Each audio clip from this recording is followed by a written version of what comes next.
Hello everyone, ये हमारा lecture 2। ये इसका टॉपिक है state article 12 under Indian constitution.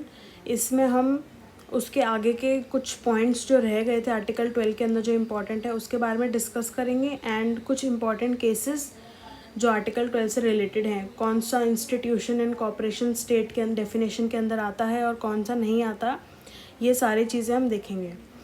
तो अगर आपने फर्स्ट लेक्चर नहीं देखा है तो पहले आप फर्स्ट लेक्चर देखिएगा, उसके बाद ही ये सेकंड लेक्चर देखिएगा। अब आर्टिकल 12 के अंदर डेफिनेशन ऑफ स्टेट दी गई है और वो कहाँ पर एप्लीकेबल होती है। एप्लीकेबिलिटी की बात मैंने कल भी पिछले लेक्चर में भी बताई थी कि पार्ट 3 एंड पार्ट 4 ये दोनों पार्ट्स में ही ये स्टेट की डेफिनेशन एप्लीकेबल है और किसी भी पार्ट में ये डेफिनेशन अप्लाई नहीं होती है। आर्टिकल 12 क्या मेंशन करता है कि unless the context otherwise requires, कहीं पर स्पेसिफिकली अगर कुछ मेंशन करा है कि स्टेट में ये भी इंक्लूड होता है तो अलग बात है। तो उस सेक्शन में हम ये मानेंगे कि स्टेट में वो जो स्पेसिफिकली चीज़ मेंशन करी गई है वो भी स्टेट मानी जाएगी। बट जो जनरल प्रिंसिपल है स्टेट के लिए वो क्या है कि state includes the government and the parliament of India and the government and the legislature of each of the states and all local and other authorities within the territory of India and under the control of government of India. तो state के अंदर क्या क्या include होता है? Government and parliament of India, मतलब जो union government है, government and legislature of each of the state, मतलब जो सेंट्रल गवर्नमेंट के बाद जो हमारे स्टेट्स बनी हुई हैं बहुत सारी, उन स्टेट्स में भी जो गवर्नमेंट है जो लॉ बनाती है स्टेट गवर्नमेंट लेवल पर, स्टेट लेवल पर, वो भी क्या है कहलाएंगी? स्टेट कहलाएंगी। नेक्स्ट है all local and other authorities within the territory of India और under the control of government of India.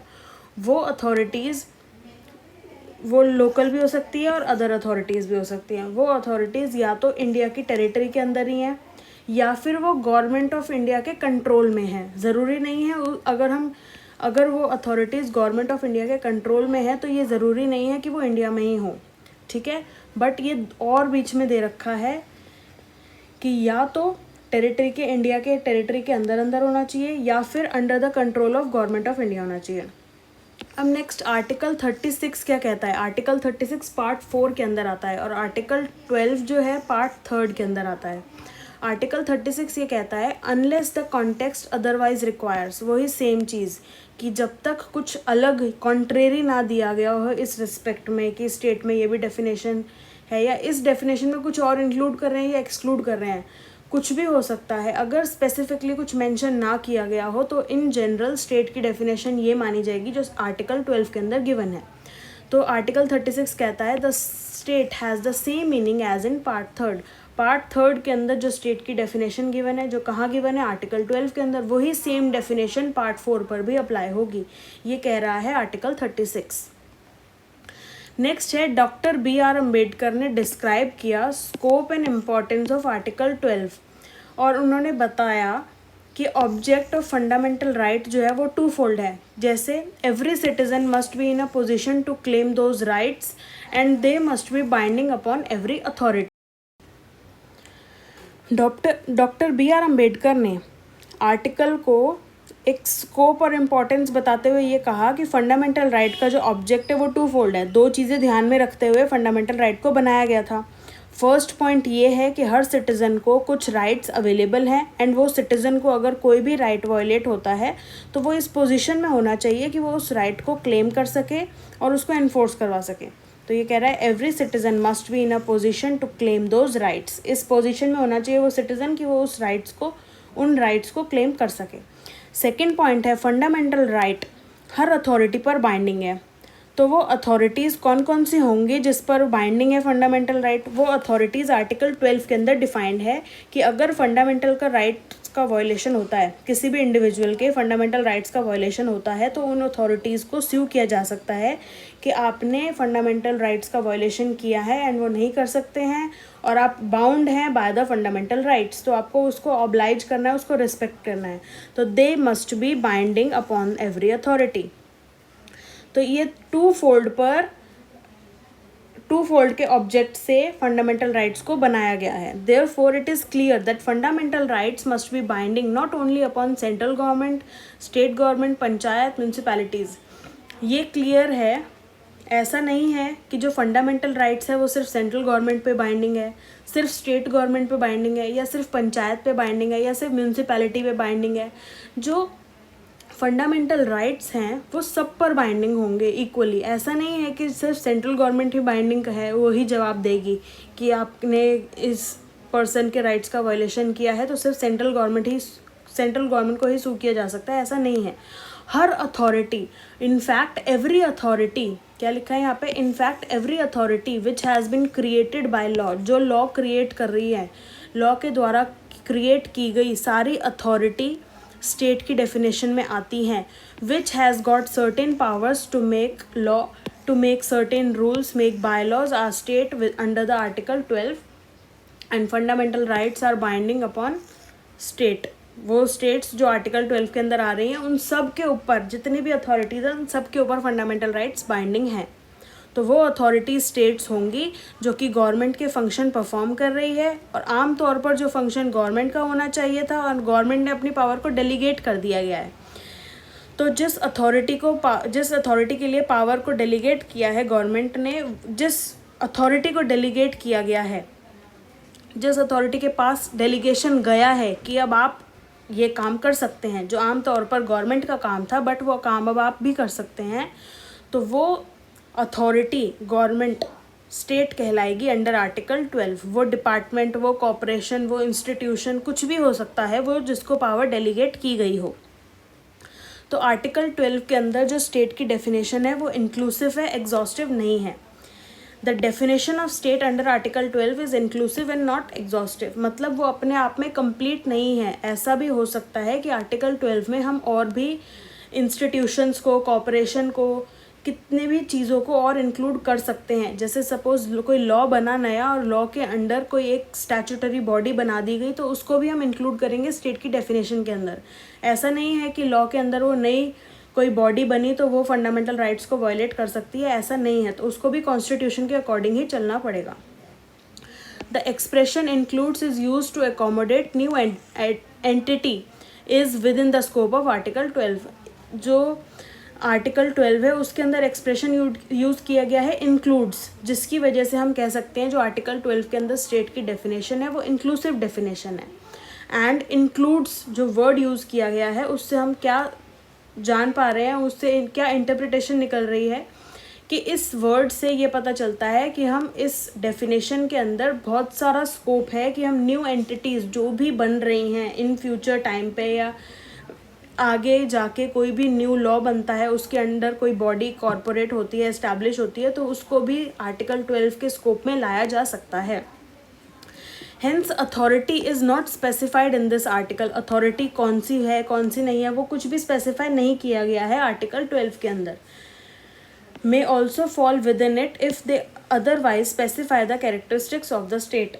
वो अथॉरिटीज़ जिनके ऊपर जो स्टेट के कैरेक्टरिस्टिक्स को जस्टिफाई कर रही हैं, जिस अथॉरिटी के पास कैरेक्टरिस्टिक्स हैं या फीचर्स हैं स्टेट के, वो अथॉरिटी स्टेट कहलाएगी अंडर आर्टिकल 12। आर्टिकल 12 के अंदर स्पेसिफिकली ये डिफाइन नहीं किया गया है, सिर्फ 2 पॉइंट्स दिए गए हैं। आर्टिकल 12 ये कहता है कि वो अथॉरिटी जो with in the territory of India है और जो under the control of government of India है। सिर्फ इतनी बात बताई गई है आर्टिकल 12 के अंदर, बट क्लियरली स्पेसिफाई नहीं किया गया है, क्लियरली नहीं बताया गया है कि कौन सी अथॉरिटीज़।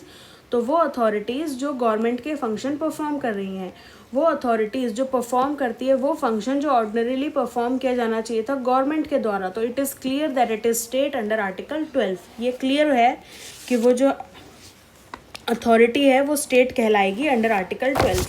अब नेक्स्ट है हमारे जो स्टेट है उसके कितने ऑर्गन्स हैं, 3 ऑर्गन्स हैं। फर्स्ट है लेजिस्लेचर, एग्जीक्यूटिव एंड जुडिशरी। अब ये क्लियर है कि जो लेजिस्लेचर है, एग्जीक्यूटिव है, ये दोनों ही फंडामेंटल राइट्स को वायलेट नहीं कर सकते हैं। लेजिस्लेचर, अगर कोई भी लेजिस्लेचर है वो लॉ बनाता है तो उसको ये ध्यान में रख के ही लॉ बनाना है कि फंडामेंटल राइट्स को वायलेट ना किया जाए। जैसे फंडामेंटल राइट को हमारा बेसिक स्ट्रक्चर भी माना गया है, तो उस बात को ध्यान में रखते हुए ही लॉ बनाना है। एंड जो एग्जीक्यूटिव है वो भी फंडामेंटल राइट से बाइंडिंग है, उसको भी अगर कोई भी लॉ को एग्जीक्यूट करना है तो ये ध्यान में रख के ही करना है। अगर किसी को कन्फाइन करना है या किसी को कुछ भी रूल ऑब्लाइज करवाना है तो इस तरीके से करवाना है कि पर्सन के फंडामेंटल राइट वायलेट ना हो। अगर रीजनेबल रिस्ट्रिक्शन भी लगानी है तो वो जस्ट फेयर एंड इक्विटेबल होनी चाहिए, अनरीजनेबल रिस्ट्रिक्शंस नहीं लगा सकते हैं आप। तो it is clear that action of legislature and executive may be challenge in the court for violating fundamental rights. ये क्लियर है कि कोई भी लेजिस्लेचर और एग्जीक्यूटिव का कोई भी एक्शन अगर फंडामेंटल राइट्स को वायलेट करता है तो उसको चैलेंज किया जा सकता है। There is no issue relating to executive and legislature, they are state under article 12। Legislature and executive को स्टेट माना गया है अंडर आर्टिकल 12, इसके अंदर कोई भी डाउट नहीं है, ये एकदम क्लियर है। नेक्स्ट है the definition of state does not include judiciary. Article 12 के अंदर जो स्टेट की डेफिनेशन दी गई है इसके अंदर जुडिशरी को इंक्लूड नहीं किया जाता। ये एविडेंट है कि अगर आर्टिकल 12 के अंदर जो मेकर्स थे कॉन्स्टिट्यूशन के, उनको अगर जुडिशरी को इंक्लूड करना होता तो वो स्पेसिफिकली जुडिशरी टर्म यूज़ करते एंड उसको इन टर्म को इंक्लूड कर देते।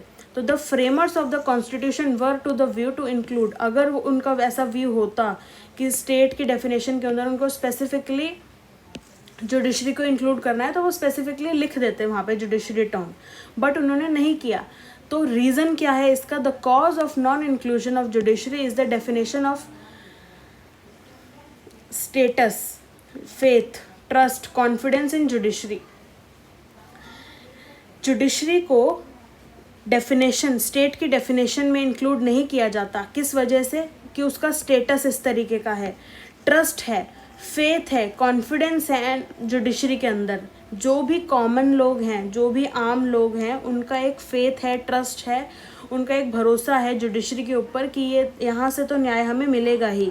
एक जनरल कॉन्सेप्शन है कॉमन पीपल का जुडिशरी के ऊपर कि यहाँ से सबको प्रोटेक्शन मिलेगी, ये एक न्याय का मंदिर है।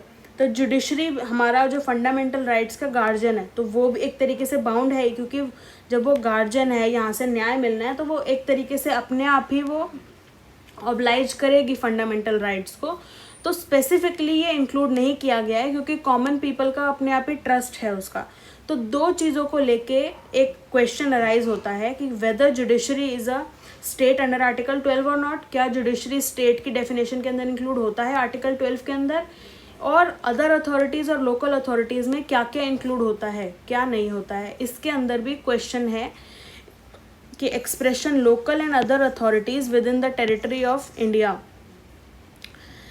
ये करेक्शन है यहाँ पे, under the control of India और not clear, is not clear. ये क्लियर नहीं है कि जुडिशरी इंडिया के जुडिशरी है, जो इंडियन जुडिशरी है वो स्टेट की डेफिनेशन में आती है कि नहीं आती है, local authority with in the definition of state आती है कि नहीं आती है, अदर अथॉरिटीज़ कौन कौन सी हैं जो स्टेट की डेफिनेशन में आती हैं कि नहीं आती हैं। इसमें क्लियर नहीं है, क्लैरिटी नहीं है इसके अंदर। अब इसकी क्लैरिटी कुछ केसेस के थ्रू देखेंगे हम कि जुडिशरी जो है वो तो हमने मान लिया है कि वो फंडामेंटल राइट्स के गार्जियन है, और जितने भी पर्सन हैं जो सिटीजन्स हैं, नॉन सिटीजन्स हैं, उनके फंडामेंटल राइट्स को वायलेट नहीं होने देना है। जुडिशरी डिसीजन अपना इसके अकॉर्डिंगली ही रहेगी। तो ये भी हमारा लॉ है कि अगर जुडिशरी कोई भी जजमेंट देती है तो उसको रीज़न डिसीजन देना ज़रूरी है कि उनका जो डिसीजन है किस रीजनिंग पर बेस्ड है। तो वो रीजनिंग रीजनेबल होनी चाहिए, अनरीजनेबल रीजनिंग नहीं होनी चाहिए। फर्स्ट केस है Ratilal versus state of Bombay 1954। अब इस केस के अंदर कोर्ट ने ये एक्सप्रेशन दिया था, with the view of the judgement of court can not be challenged for the violation of fundamental rights.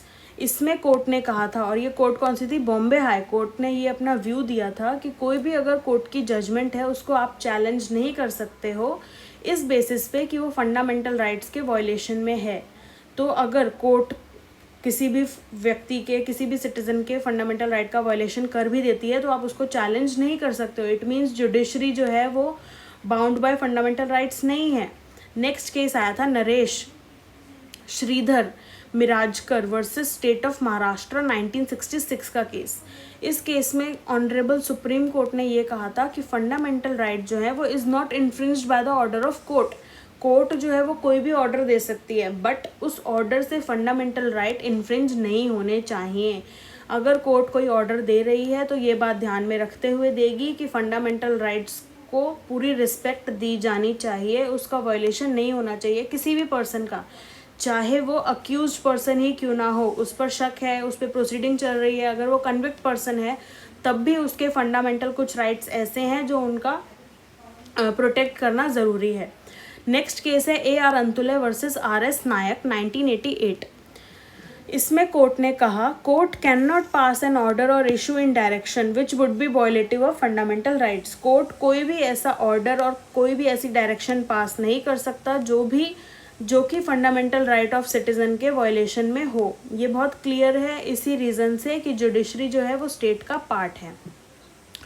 तो कोई भी जो जुडिशरी है, कोई भी कोर्ट है, वो ऐसा ऑर्डर पास नहीं कर सकती जिससे किसी भी आम इंसान का, कोई भी कन्विक्ट का या कोई भी पर्सन का जो जिसके ऊपर प्रोसीडिंग्स चल रही हैं, कोई भी पर्सन हो, ये मैटर नहीं करता, सिटीज़न ऑफ इंडिया है अगर वो पर्सन, तो उसके फंडामेंटल राइट का वायलेशन हो, ऐसी डायरेक्शन, ऐसा ऑर्डर कोर्ट पास नहीं करेगी।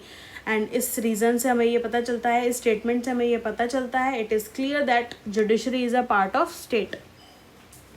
नेक्स्ट केस है Triveni ben and others versus state of Gujarat 1989। इस केस के अंदर कोर्ट ने कहा कि judgment of court can never be challenged under article 14 and 21। अगर किसी भी पर्सन के फंडामेंटल राइट वायलेट होंगे ही होंगे, किसी भी पर्सन ने अगर कोई क्राइम करा है, उसके ऊपर प्रोसीडिंग चली है, अब जो क्रिमिनल कोर्ट है वो पनिशमेंट तो देगा ही देगा, और ज़रूरी नहीं है कि एक केस के अंदर अगर 7 ईयर्स की पनिशमेंट दी गई है सेम ऑफेंस के लिए, तो दूसरे केस के अंदर भी वो 7 ईयर्स की ही पनिशमेंट दी जाए। तो राइट टू इक्वालिटी के बेसिस पे आप उस जजमेंट को चैलेंज नहीं कर सकते हो, क्योंकि हर केस के fact, circumstances, gravity of offence सब कुछ अलग अलग होता है। नेचर ऑफ ऑफेंस, कितनी इंटेंशन से किया है, क्या ऑब्जेक्ट है, ये हर केस के अंदर डिफर करता है। तो इस बेसिस पे कि एक 2 साल पहले मर्डर का केस हुआ था, उसमें तो आपने 3 साल की सज़ा दी थी, और अब आज की डेट में जो ये मैंने मर्डर किया है, आपने मुझे 5 साल की सज़ा कैसे दे दी। तो इस बेसिस पे आप उसको चैलेंज नहीं कर सकते, right to equality and right to life and personal liberty. तो कोर्ट के किसी भी जजमेंट को चैलेंज नहीं किया जा सकता अंडर आर्टिकल 14 एंड 21। ये बोला था Triveni ben and others versus state of Gujarat 1989 में।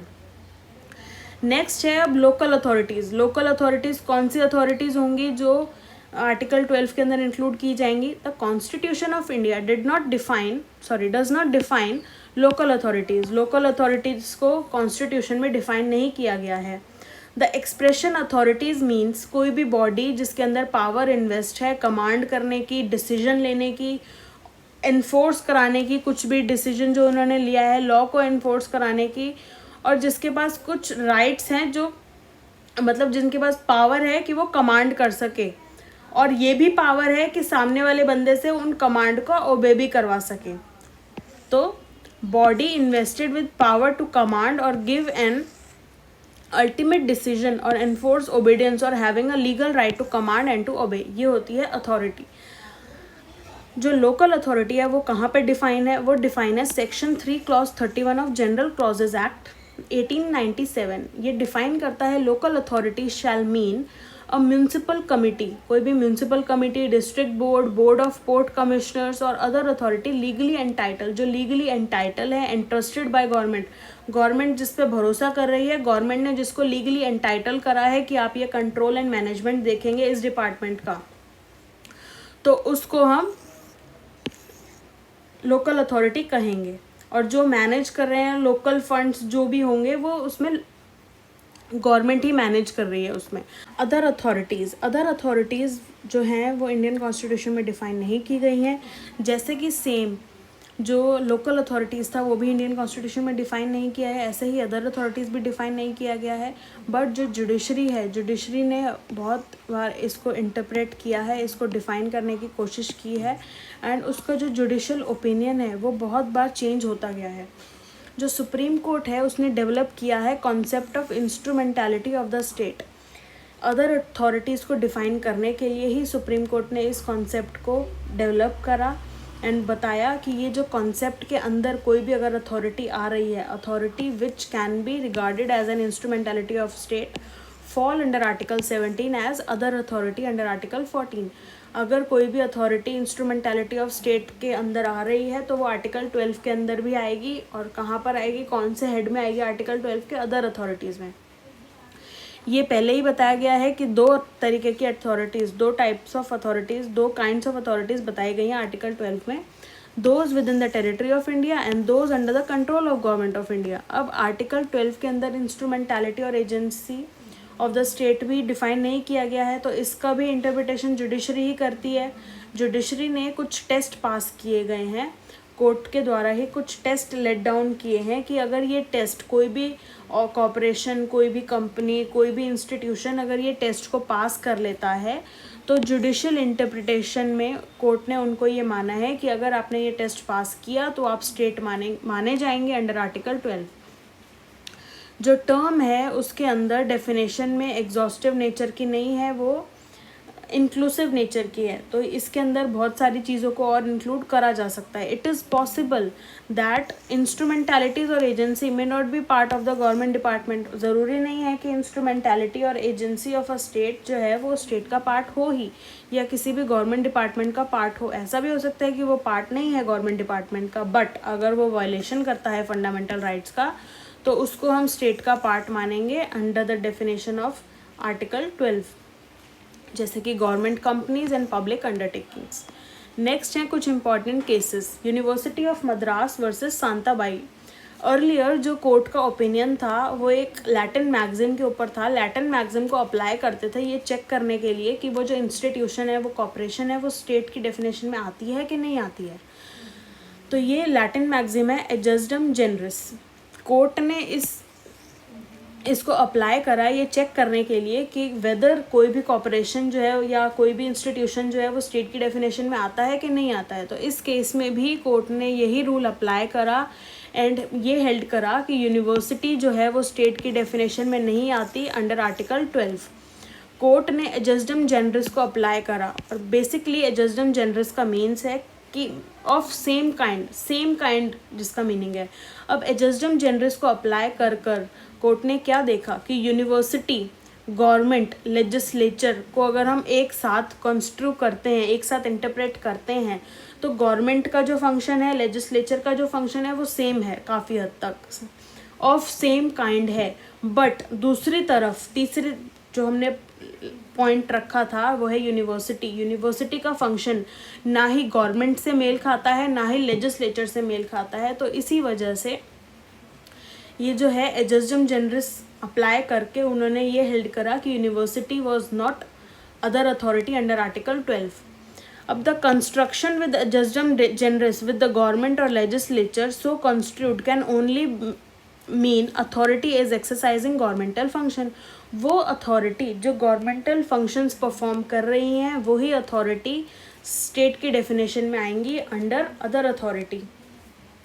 अब जो यूनिवर्सिटी ऑफ मद्रास है वो एक बॉडी कॉर्पोरेट है जो क्रिएट की गई थी मद्रास एक्ट 1923 के अंदर। ये it is not charge with the execution of any governmental function. ये जो बॉडी है ये कोई भी गवर्नमेंटल फंक्शन को परफॉर्म नहीं करती है। इसका पर्पस क्या है? सिर्फ एजुकेशन को प्रमोट करना। तो सेक्शन 44 भी ये कहता है, सेक्शन 44 ऑफ द एक्ट, कौन सा एक्ट? मद्रास एक्ट 1923 का, provides for financial contribution of the local government. हालांकि सेक्शन 44 ऑफ द एक्ट ये कहता है कि financial contribution by the local government होगा। जो यूनिवर्सिटी ऑफ मद्रास है वो जो लोकल गवर्नमेंट है उससे कुछ भी फाइनेंशियल एड ले रही है, बट स्टिल इसके बाद भी यूनिवर्सिटी जो है वो स्टेट की डेफिनेशन में नहीं आएगी। जो यूनिवर्सिटी है वो ऑथराइज्ड है, अपने फंड्स को खुद रेज कर सकती है। वो किसके ज़रिए? वो फीस ले सकती है, एंडोमेंट्स कर सकती है और डोनेशन ले सकती है। तो it is a state aided institution, it is not maintained by the state. पूरी तरीके से स्टेट उसको मेंटेन नहीं कर रही है, ये सिर्फ स्टेट एडेड इंस्टीट्यूशन है। तो इसीलिए ये इंस्टीट्यूशन, ये जो यूनिवर्सिटी है, ये स्टेट की डेफिनेशन के अंदर इंक्लूड नहीं होगी। अब the process of judicial interpretation has expanded the scope of term other authorities. जो जुडिशरी है उसने एक्सपैंड करा है स्कोप ऑफ इंटरप्रिटेशन को, और किस टर्म को, अदर अथॉरिटीज़ को एक्सपैंड करा है कि इसके अंदर ये भी आता है, ये भी आता है, तो वो आगे दिए गए केसेस के अंदर कोर्ट ने उसको स्कोप को एक्सपैंड किया है। तो अब उज्जम by versus state of Uttar Pradesh 1963 के अंदर सुप्रीम कोर्ट ने ये कहा कि जो एडजस्टम जेनरिस का कॉन्सेप्ट है उसको एक्सेप्ट नहीं किया। उन्होंने बोला the supreme court did not accept the restrictive interpretation and held that ejusdem generis can not be applied, कि जो एडजस्टम जेनरिस कॉन्सेप्ट है इसको अप्लाई नहीं किया जा सकता, ये एक रिस्ट्रिक्टिव इंटरप्रिटेशन है और हमें लिबरल इंटरप्रिटेशन करनी है, एंड ये अप्लाई नहीं किया जा सकता। देयरफॉर जो ऊपर दिए गए केस के अंदर जो यूनिवर्सिटी को स्टेट नहीं माना था वो गलत है, एंड जो यूनिवर्सिटी है वो एक स्टेट है under other authority in this case under article 12। Court ने ये बोला कि जो यूनिवर्सिटी है वो भी स्टेट की डेफिनेशन में आएगी। नेक्स्ट है ऑल कॉन्स्टिट्यूशनल और statutory authorities on whom powers are conferred by law.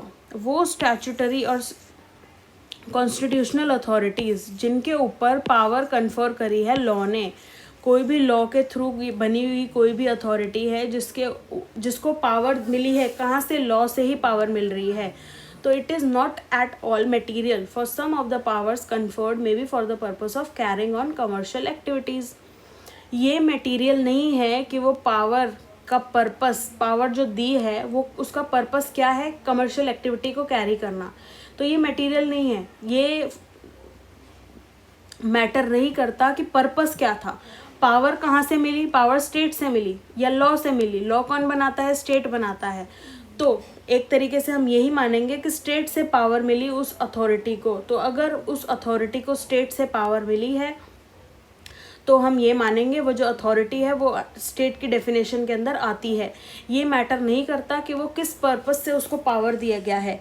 अगर कमर्शियल पर्पस के लिए भी पावर दिया गया है तब भी वो स्टेट मानी जाएगी, even though the purpose is to carrying a commercial activity, if the power is conferred by law it is included in the definition of state, वो state की definition में include होगी। Rajasthan state election board versus Mohanlal 1857।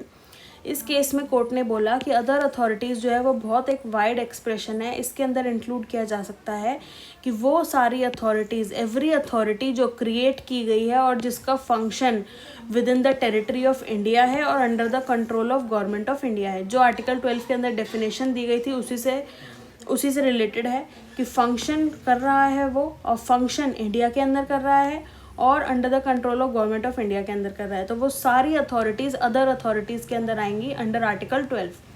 Next case है Sukhdev Singh and others versus Bhagat Ram Sardar Singh Raghuvanshi 1975। इस case के अंदर court ने ये बोला कि सारी बॉडीज़ जैसे oil and natural gas commission, industrial finance corporation, life insurance corporation, जो क्रिएट की गई हैं किसी लॉ द्वारा, कोई स्टैट्यूट द्वारा, because of the nature of their activities do come within the term other authorities।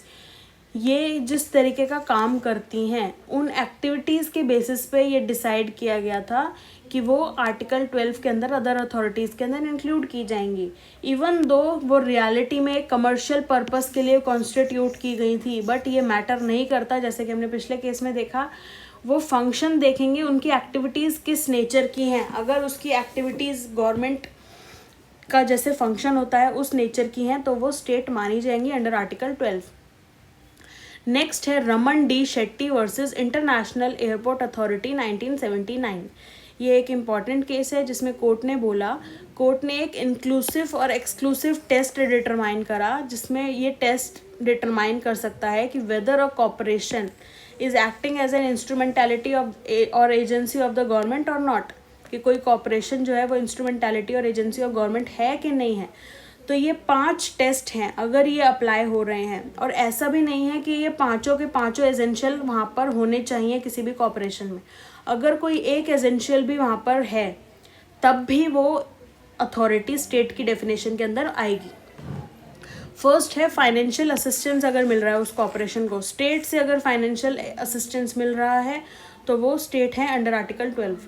Any other form of assistance, कोई अलग तरीके का कुछ सहायता मिल रही है स्टेट से तो भी वो स्टेट है। अगर उस कॉरपोरेशन की मैनेजमेंट और पॉलिसीज़ को स्टेट कंट्रोल कर रही है तब भी वो स्टेट है। अगर स्टेट ने उस कॉरपोरेशन को मोनोपोली का स्टेटस दिया है तो भी वो स्टेट है।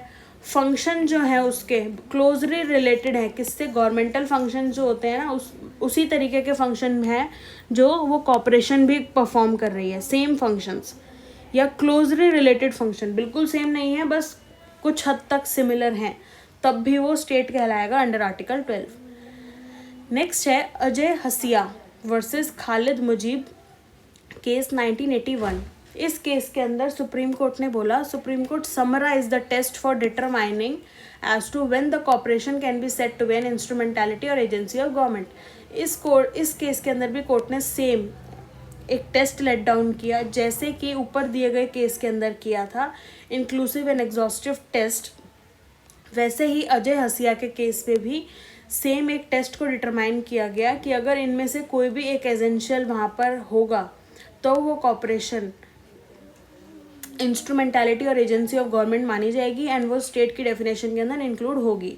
फर्स्ट पॉइंट है entire share capital of the corporation is held by government.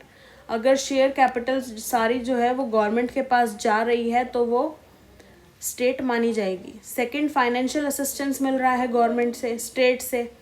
Third है अगर कोई भी कॉर्पोरेशन मोनोपोली का स्टेटस एंजॉय कर रही है और मोनोपोली का स्टेटस किसने दिया है, स्टेट ने दिया है, तो वो भी एक स्टेट की डेफिनेशन के अंदर आएगी अंडर अदर अथॉरिटी। एंड अगर वो कॉर्पोरेशन स्टेट के कंट्रोल के अंदर है, वो उसके अंदर कंट्रोल में रहकर ही सारे काम कर रही है तो भी वो स्टेट में मानी जाएगी। एंड नेक्स्ट, अगर वो फंक्शन परफॉर्म कर रही है पब्लिक इम्पोर्टेंस का या फिर उसके फंक्शंस जो है वो क्लोजली रिलेटेड है तो गवर्नमेंट फंक्शंस, सरकार के जितने भी फंक्शंस हैं, कार्य हैं, उनसे संबंधित है उसका जो भी कार्य है तो वो स्टेट की डेफिनेशन के अंदर आएगी। जो ये टेस्ट फॉर्मुलेट किया गया है इस केस के अंदर, ये रिजिड सेट ऑफ प्रिंसिपल नहीं है, मतलब ज़रूरी नहीं है पांचों के पांचों प्रिंसिपल्स ही वहाँ पर अप्लाई हो। कोई भी कॉर्पोरेशन का अगर हम ये चेक कर रहे हैं कि वो इंस्ट्रूमेंटैलिटी और एजेंसी ऑफ गवर्नमेंट है कि नहीं है, तो कोई एक भी एजेंशियल अगर वहाँ पर प्रेजेंट है, सपोज कोई कॉर्पोरेशन सिर्फ मोनोपोली एंजॉय कर रही है जो कि स्टेट ने उसको दी है, बाकी सारे एजेंशियल्स वहाँ पर नहीं है, तो एक एजेंशियल भी अगर वहाँ पर अवेलेबल है, वहाँ पर प्रेजेंट है, तो वो स्टेट की डेफिनेशन के अंदर आएगा। वीरेंद्र कुमार श्रीवास्तव वर्सेस यूपी राज्य कर्मचारी कल्याण निगम 2005। इस केस के अंदर कोर्ट ने ये कहा कि एक टेस्ट डिटरमाइन किया, एक तरीका डिटरमाइन किया कि इस तरीके से ही कोई भी अथॉरिटी स्टेट की डेफिनेशन में आती है कि नहीं आती है, वो इस तरीके से डिटरमाइन किया जाना चाहिए। तो ये कोर्ट को इन डेप्थ एग्जामिन करना है किस तरीके से वो एडमिनिस्ट्रेटिव कंट्रोल चेक करेगी, फाइनेंशियल कंट्रोल चेक करेगी एंड फंक्शनल कंट्रोल चेक करेगी किसी भी कंपनी और कॉर्पोरेशन का। अगर किसी भी कंट्रोल में या किसी भी एडमिनिस्ट्रेशन कंट्रोल, कोई भी फाइनेंशियल कंट्रोल या फंक्शनल कंट्रोल में अगर स्टेट का कोई भी इंटरफेरेंस है तो वो स्टेट की डेफिनेशन में आएगा, अदरवाइज नेवर नहीं आएगा।